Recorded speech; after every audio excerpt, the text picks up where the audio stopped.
What is your advice for creating timeless art and a long lasting legacy in a space like the photography industry or the creative industry?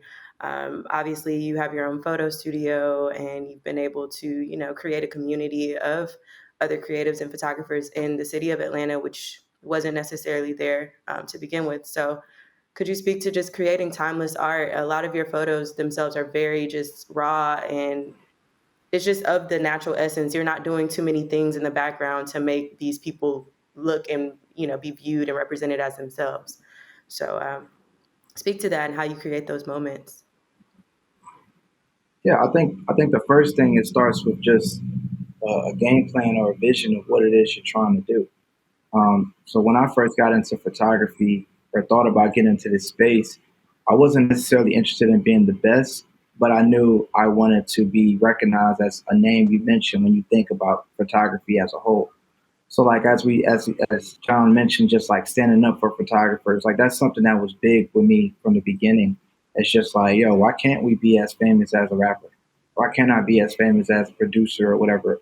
So if you look at my career, that's literally the blueprint that I've taken is a little bit of John, but then it's also an artist blueprint. It's like I was doing magazine interviews and trying to get in front of a camera, 6, 7 years ago. I was in some of the music videos I directed or trying to make sure that they knew who the face was behind this work. Make sure my exhibits were groundbreaking and they knew my name. Make sure my name came first. Make sure the artist knew my name. And a lot of that goes into even your last question about protecting your art. A lot of it is built also in this day and age on a relationship. Like if that artist believes in your value, they'll tag you without you having to tell them because they think it adds more value to them.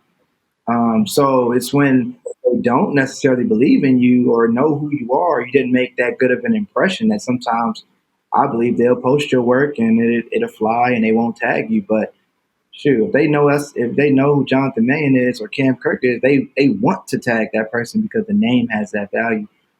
So I think when it came to me, it just was important that I didn't care about being the best. It was just important that when you thought about photography, I was able to inspire another generation to know that this could be a career. Like you can be a young black kid and you can document your friends because that's really what I did. And my friends and I turned out to be world renowned in what it is we do. But, I met Metro Boomin at Morehouse College in the dorm room. Like it started that small. So when you go from there to where we're at, it was important for me that once I got some success to be like, yo, I'm passing this back down. Like, y'all need to know this is possible and where you can go with it. You can be as big as the artist. I put myself on the billboard in Atlanta just because they need to see a photographer up there just as much as they need to see a rapper. Like, and that's stuff that we can all do and collectively we should do more of as a photography community is not depend on wait on no one else to dictate our legacy, but claim it and like you said, John, do it yourself. Billboard costs maybe $1,000, 2,000. Save up that $2,000 and put yourself in your neighborhood. Put yourself up there. Do it. Take out an ad in the double XL. Put yourself in the double XL. They're not going to do it for you. Go do it and claim who you are the same way an artist was. I went to the same radio stations. I've been to the same magazine companies. Hey, y'all want to talk about the photo, talk about this artist and this song? Well, let's talk about the cover. I'm ready to talk too. Give me my 5 minutes. This is how it came about. We did this, this, and that. Or I'll make my own story. We're content creators. We have the power to, as much as we can big up another artist, we can big up ourselves. We can turn those same cameras onto ourselves and do it. We've done it. So Yeah. for me, it was all about knowing where I wanted to go. I knew from the gates I was going to do whatever in my power to change the landscape for photographers, specifically in the music industry.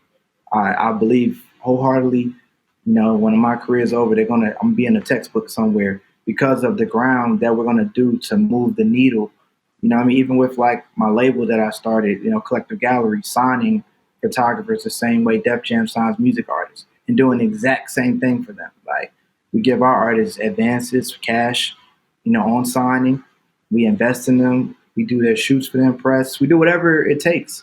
We put out their work as if we're putting out albums. It's that same mindset. And it's all for the greater good of just like making it one step easier, just a little bit easier for that kid in the second grade that wants to be a photographer. it's going to be a real thing when it's all said and done. So it starts when you're trying to build a legacy, is just knowing what you're trying to do. And then, making sure every step of the way it at least feeds into that mission.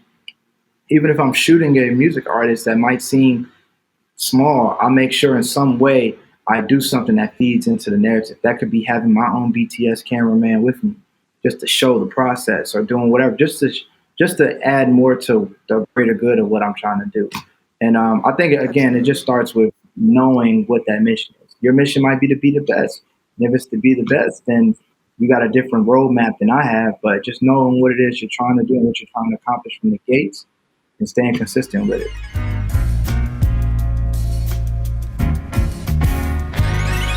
Yeah.